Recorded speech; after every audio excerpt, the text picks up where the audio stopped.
ये देख, बस्ती में आग लगी। प्रताप, क्या हुआ? लक्ष्मीदास जी, उन्होंने मेरी बीवी को काट डाला। किसने? वो देख के भड़के हैं, हिंदू मुसलमान एक दूसरे को काट रहे हैं। मुझे जल्दी चलो लक्ष्मीदास जी, जल्दी चलो यार।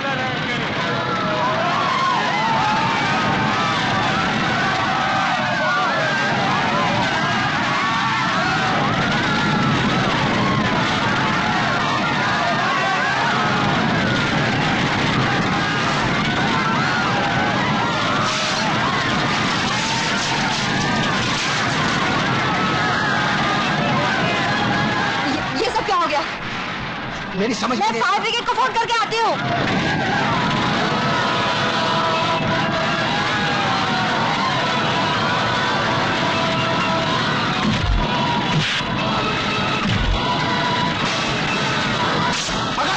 पकड़ उसे। हेलो हेलो, मैं लक्ष्मी नगर से बोल रही हूँ। बोलिए। आप जल्दी आ जाइए, चारों तरफ आग लगी हुई है। हाँ मालूम है, आग चारों तरफ लगी है। 50 फोन आ चुके हैं। अरे मगर आप कब आएंगे? जब टैंकर आ जाएंगे फिर देखेंगे। सब जलकर राख हो जाएगा यहाँ। जल्दी आइए प्लीज। सर, लक्ष्मी नगर में भी दंगे भड़क चुके हैं। हेडक्वार्टर से वायरलेस मैसेज है, हमें वहाँ जल्दी पहुँचना चाहिए। गोली मारो हेडक्वार्टर के मैसेज को। मर जाने दो 2-5 हजार, जल जाने दो सारी बस्ती को, उसके बाद हम जाएंगे। जाओ और सुनो, वायरलेस मशीन ऑफ कर दो।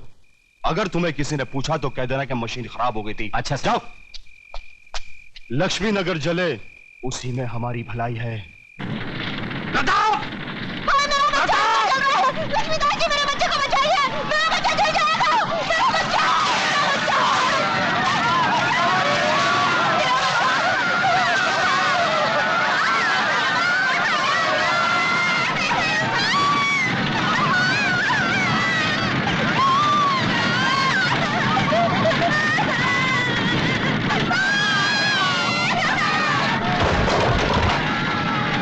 अतुल बेटे, इसको जल्दी अस्पताल लेके जाओ, लेके जाओ। हटो, अरे हटो।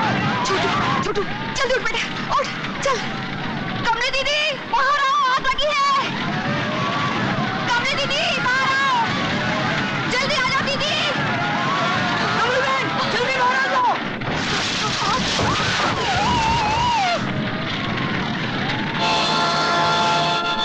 छोटू, छोटू, छोटू, मेरे बच्चे को क्या हो गया? छोटू, भैया मेरे छोटू को बचा लो।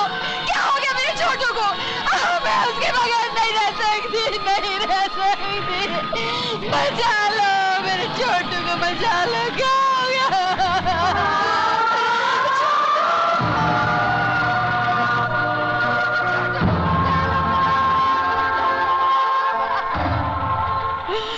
तुमसे कहानी सुनाने की जिद किया करता था ना, उसको कहानी सुनाओ, शायद उठ जाएगा वो।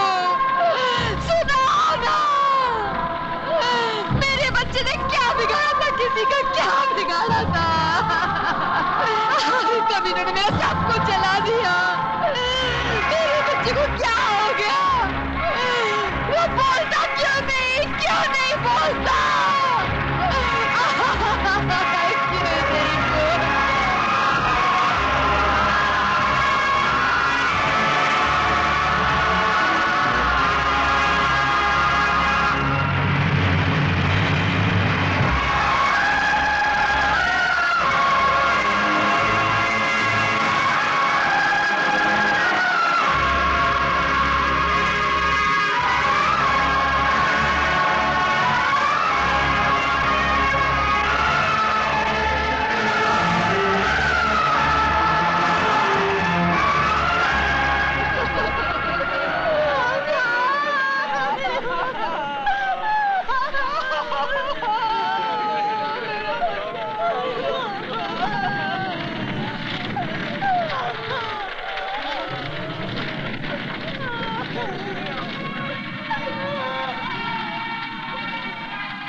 आज हमारे यहाँ कितनी रोशनी है ना प्रताप।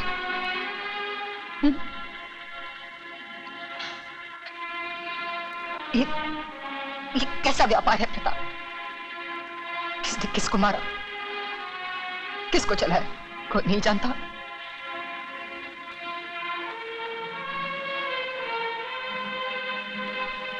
इस लाश की मां, उस लाश की बीवी कहीं रो रही होंगी। उस लाश के बच्चे यतीम हुए होंगे आज।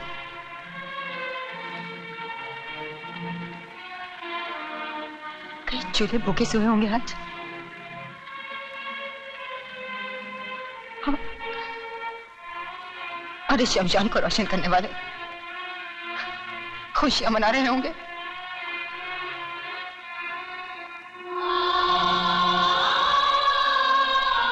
प्रताप, वहां कब्रिस्तान में दफनाने को और यहाँ जलाने को जगह कम है। कतार, कतार, कतार है, कतार, कतार, कतार। जीते जी राशन के लिए कतार, मरने के बाद चलने के लिए कतार। सरकार कल इनका दाम लगाएगी, दाम। अरे आधा जला 50,000, पूरा जला 1 लाख, हाथ कटा 15,000, घर जला 25,000। अरे तू हंसता क्यों नहीं? अरे हंसना, अरे जोर जोर से हंसना, तुझे तो हंसने की आदत है ना। यह सिलसिला यहाँ खत्म नहीं होता प्रताप। आज यहाँ हुआ है, कल वहां होगा, परसों कहीं और हम तू कहता था ना ये सोए हुए, सोने दो इन्हें, मत जगाओ, मत जगाओ। ये सो गए हैं प्रताप, इन्हें कोई नहीं जगा सकता, तू भी नहीं, मैं भी नहीं। अरे इनके तो शरीर मरे हैं, तेरी तो आत्मा मर चुकी है। अरे तू क्या जगाएगा अपनी आत्मा को? तू क्या लाएगा अपनी आंखों में क्रांति की चमक? अरे तू क्या लाएगा उन दरिंदों से जिन्होंने हमारियत को खेल खेला है? अरे हंसना प्रताप, हंस प्रताप, हंस। हंस, बहुत दिल कर रहा है तेरी हंसी देखने को। अरे हंस, हंस, अरे जोर जोर से हंस, हंस। अरे हंस प्रताप, तेरे लिए मैं हंसती हूँ, चल मैं हंसती हूँ।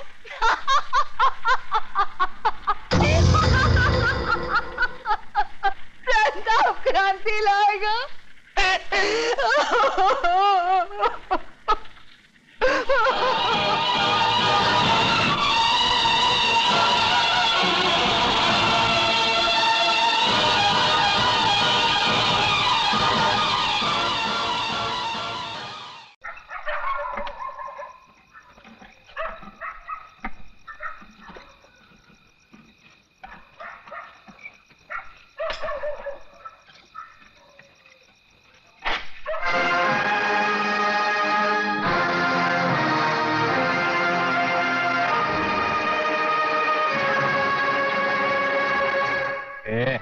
सच सच बता, कौन है तू, हिंदू या मुसलमान?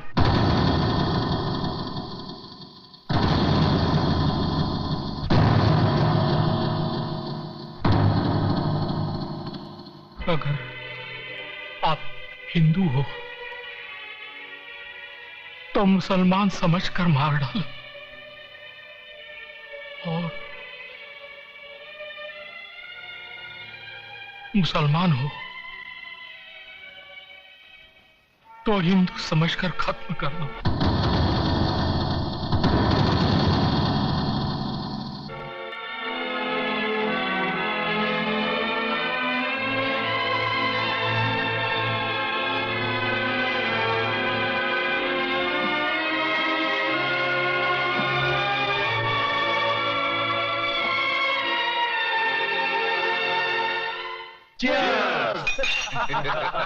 बैठो भाई, बैठो।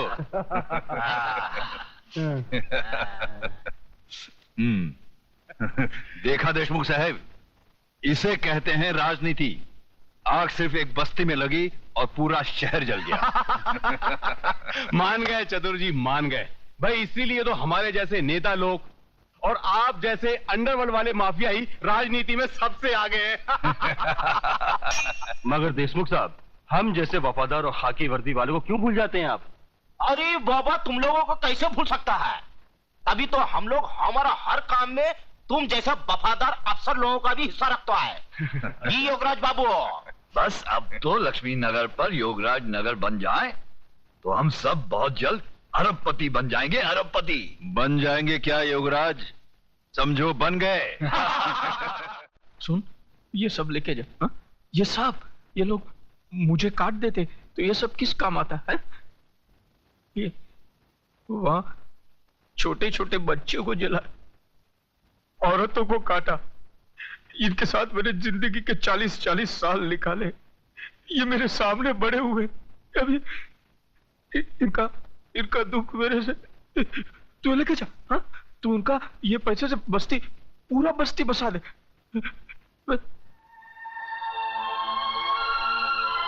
क्या देख रहा है मुझे? हाँ? क्या देख रहा है मुझे? लेके जा, लेके जा, सब लेके जा।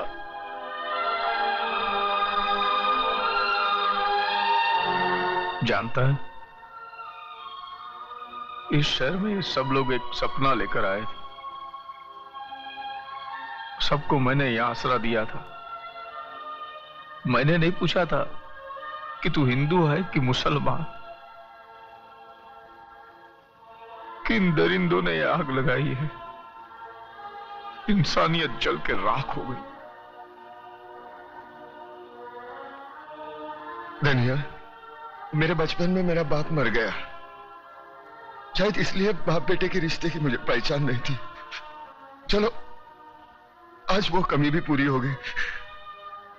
अरे धनिया, तू मेरा बाप है, बाप। मुझे बाप बोला ना तूने? हाँ, तो बड़ा बेटा होने के नाते मुझे एक वचन दे, मैं जिधर भी मरूं ना, मेरी चिता को तू ही आग लगाना। हाँ?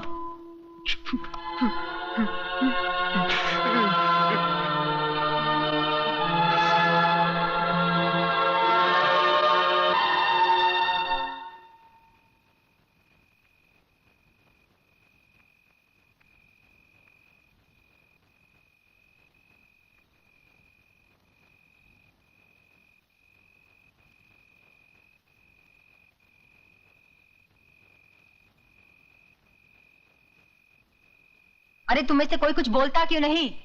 क्या मैं गलत कह रही हूं? क्या तुम्हें मुझ पर यकीन नहीं है? अरे इतने बरसों से मैं इस बस्ती में रह रही हूं, मैंने लड़ाइयां देखी हैं इस बस्ती में, सास बहू की लड़ाइयां देखी हैं, भाई भाई को लड़ते हुए देखा है, बच्चों की बातों में तुम बड़े लोगों को लड़ते हुए देखा है, मगर किसी को धर्म के नाम पर लड़ते हुए नहीं देखा।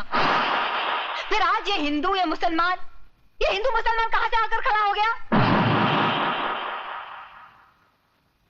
अरे तुम लोग समझते क्यों नहीं? जिन लोगों ने हमारी बस्ती में आग लगाई है वो ना हिंदू थे ना मुसलमान, चंद गद्दार नेताओं के खरीदे हुए गुंडे थे वो। हर नेता तो सिर्फ यही चाहते हैं कि धर्म के नाम पर हमारे दिलों में नफरत पैदा हो जाए, हम एक दूसरे को काटे मारे खून बहा दे और वो बैठे बैठे तमाशा देखे। हम ऐसा नहीं होने देंगे। बंद कर अपना ये लेक्चर। असलियत जानना चाहती है तू तो चल मेरे साथ, इधर आ। ये देख, ये है असलियत, ये मेरे मासूम बच्चे हैं। पूछ इनसे किसने मारा मेरी बीवी को, किसने मारा इनकी माँ को, इनसे पूछ। बोल बेटा बोल, किसने मारा तुम्हारी माँ को? बोलो। हिंदू ने मारा है। सुना तूने? हाँ।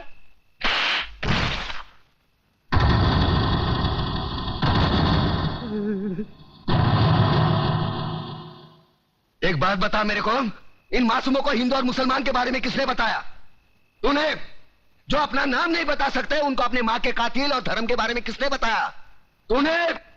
देख इस्माइल, इन मासूमों के दिल में इस बचपन से तू दुश्मनी का बीज बो रहा है। इधर आ, असलियत जानना चाहता है ना? इधर आ। कौन है? कल्याण जी। कल्याण जी भाई हिंदू है ये कौन है? ये कौन है? गंगा भाभी। गंगा भाभी, तुम्हारे बच्चे को कौन पाल रहा है? गंगा भाभी। गंगा भाभी, ये हिंदू थे, इनको काय को नहीं काटा? हाँ, इधर आ, असलियत बताता हूं तुझे।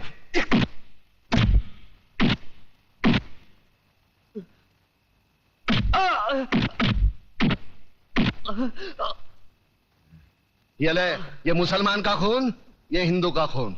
बता, इसमें मुसलमान का कौन सा, हिंदू का कौन सा? बता। साले बनाने वाले ने इसमें फर्क नहीं किया, तू कौन होता है फर्क करने वाला? ये कलम वाली बाई ठीक कहती है, इसकी कड़वी सच्ची बातें तुम्हारे खोपड़ी में नहीं घुसती। किसने किसको मारा? किसने किसको जलाया? साला कल तक हम एक दूसरे के त्योहार में शरीक होते थे, एक दूसरे के सुख दुख बांटते थे। अपने टकले पे गणपति लेके काय को जाता था? पानी में गणपति बाप्पा मोरिया काय को नाचता था?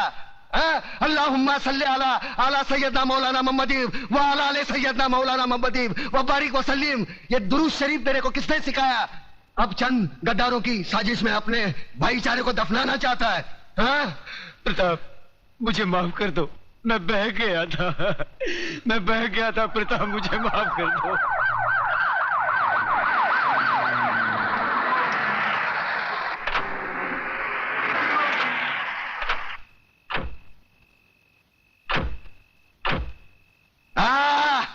वाह, ये आए हमदर्दी जताने, साथ में टीवी वाले, प्रेस वाले, ताकि कल के अखबार में इनकी तस्वीर पहले पन्ने पे छपी हो।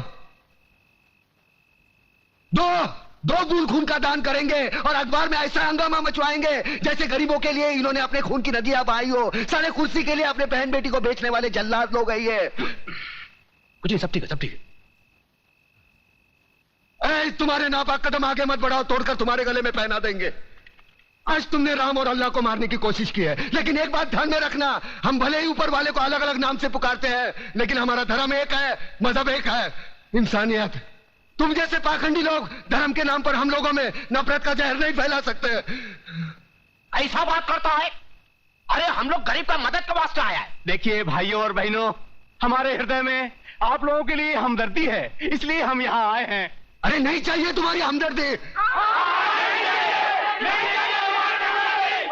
क्या गरीब लोग को हमारे खिलाफ भड़काता है? ये नो चलबे, ये नो चलबे। अरे न चलबे की औलाद। अरे देशो, अरे पब्लिक भोला क्या है? भागो इधर से।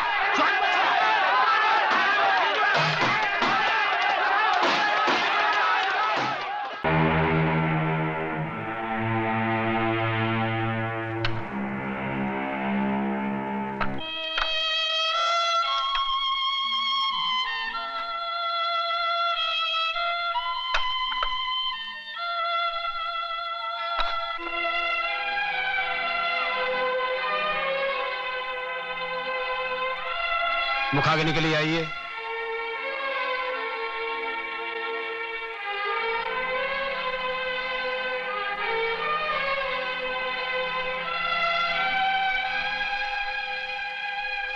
बड़ा बेटा होने के नाते मुझे एक वचन दे, मैं जिधर भी मरूं ना, मेरी चिता को तू ही आग लगाना।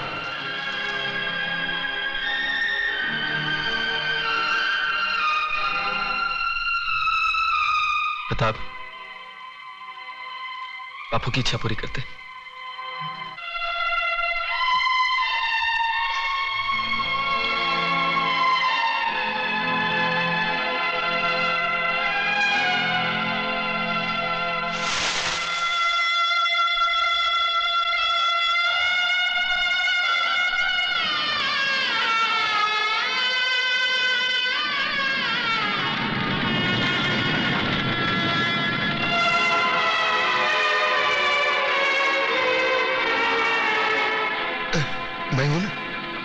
मैं हूं ना।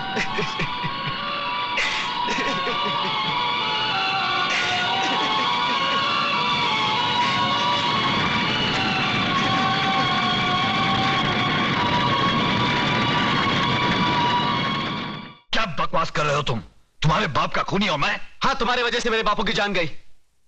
बापू ने मुझे जो कुछ भी बताया था वो कानून के सामने तुम्हें गुनहगार साबित करने के लिए भले काफी ना हो, लेकिन मेरी आंखें खोलने के लिए काफी है। आज से वो सारे रिश्ते खत्म हो गए जो पैसे की लालच में तुमने हमसे जोड़े थे। ठहरो तुम।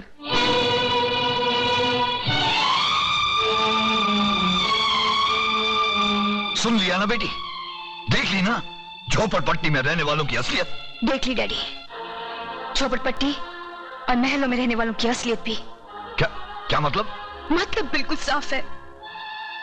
जिस तरह अतुल की आंखें उसकी पिताजी की बातों ने खोल दी, उसी तरह मेरी भी आंखें आपके और चतुर सिंह के बीच हुए जमीन के एग्रीमेंट ने खोल दी।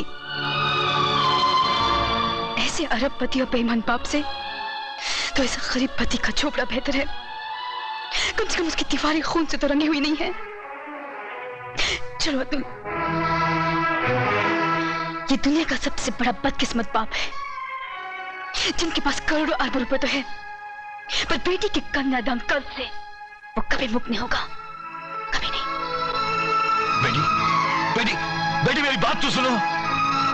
अरे कहाँ उस रात के ढेर में अपनी जिंदगी को ढूंढने जा रही हो तुम? राम नाम सत्य है, राम नाम सत्य है, राम नाम सत्य है, राम नाम सत्य है, राम नाम सत्य है। उतारो भाई, उतारो आराम से।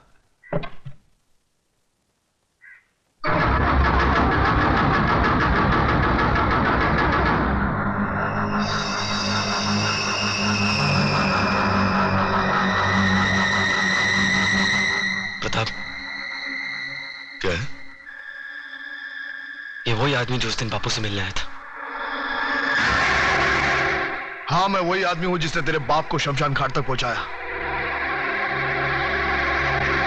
अब तुम दोनों की बारी है, क्योंकि चतुर सिंह ने एक कसम खाई है कि तुम दोनों की चिता की राख से वो तिलक लगाकर ही भोजन करेंगे। ये रही तुम्हारी चिता। फिर देर किस बात की है? चलो बड़े बेटे से ही शुरुआत करो।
अरे घबराते क्यों हो देशमुख?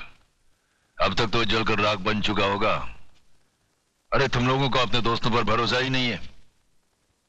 बस बस अब ये भाषण बंद करो, हमारे कान के पर्दे फट रहे हैं। बस बंद कर।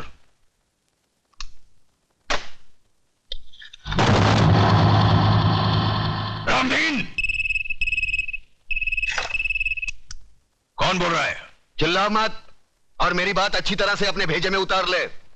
तूने मेरी राख मंगवाई थी टीका लगाने के लिए, मैंने तेरे भड़वों की राख भेजी है, पूरे बदन को लगा ले। ठंडा कर, अपना भेजा ठंडा कर। चतुर सिंह के आदमियों की चिता जलाना तुम जैसे पागलों की बस की बात नहीं है। ठंडा कर। यकीन नहीं आता तो उस राख को मसल कर देख, तेरे पालतू कुत्ते की निशानियां उसमें मौजूद है।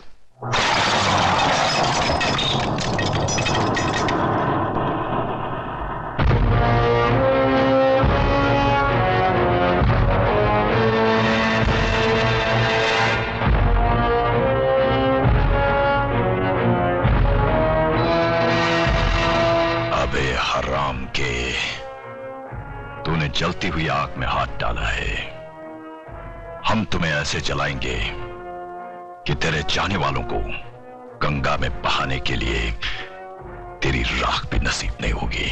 अरे मुझे जलाने की बात छोड़, मैं तो तुझे ऐसी मौत मारूंगा ना तो तुझे जमीन नसीब होगी ना आसमां।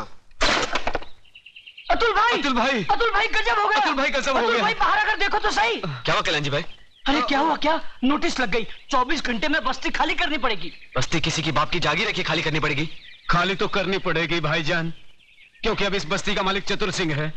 लक्ष्मीदास जी ने बस्ती बेच दी और नोटिस पढ़कर हम लोग आए हैं। अरे बाहर में क्या वो नोटिस और बाहर में क्या चतुर सिंह? मैं भी नोटिस फाड़ के चतुर सिंह की तो। नहीं अतुल, तुम ऐसा नहीं करोगे, इससे हमारा केस बिगड़ जाएगा। उन लोगों ने अगर कानूनी तौर पर बस्ती हटाने की कोशिश की है तो हम भी कानून का सहारा लेंगे। चलो मेरे साथ। कानून हर किसी के लिए बना है, लेकिन अदालत की नजर में जो गैर कानूनी है उसके लिए एक जज की हैसियत से मैं कुछ नहीं कर सकता। ये स्टे ऑर्डर नामुमकिन है। मगर जज साहब, अगर मेरे पिताजी ने चतुर सिंह को जमीन बेची होती तो कम से कम मुझे मालूम तो होता, उसके कागजात होते मेरे पास। जज साहब, जिस तरह आपने 24 घंटे में कानूनी तौर पर हजारों लोगों को बेघर करने का नोटिस जारी कर दिया, उसी तरह उसे रोकने का भी तो कोई कानून होगा। मिस मेघा, सलाह के लिए वकील होते हैं, जज नहीं। जज का काम है सिर्फ फैसला सुनाना। जानती हूँ जज साहब, अच्छी तरह जानती हूँ कि इस बार भी आपने पैसे खाकर बड़े होशियारी से शुक्रवार की शाम को यह फैसला सुना दिया। आज सैटरडे है, कल संडे और परसों नवरात्रि की छुट्टी। लेकिन इतना याद रखना जज साहब, ये जो गरीबों की बद्दुआएं और चीखें हैं ना, ये साए नहीं जाती। और जब ऊपर वाला अपना फैसला सुनाएगा तुम भी बच नहीं पाओगे। चतुर सिंह, ऊपर वाले के हाथ से तू बचे ना बचे, लेकिन मेरे हाथ से तेरे को कोई नहीं बचा सकता। अगर एक बाप की औलाद है तो एक बार मेरे सामने आकर दिखा। तू भौंकता बहुत है आराम के, और भौंकने वाले कुत्ते हमें पसंद नहीं। अगर अपने बाप की औलाद है तो आ जाना महालक्ष्मी चौक पे। हम हर साल नवरात्रि को माँ की पूजा करने वहां जाते हैं। अरे जितनी मन्नतें मांगनी है आखिरी बार मांग ले, ये तेरी जिंदगी की आखिरी पूजा होगी।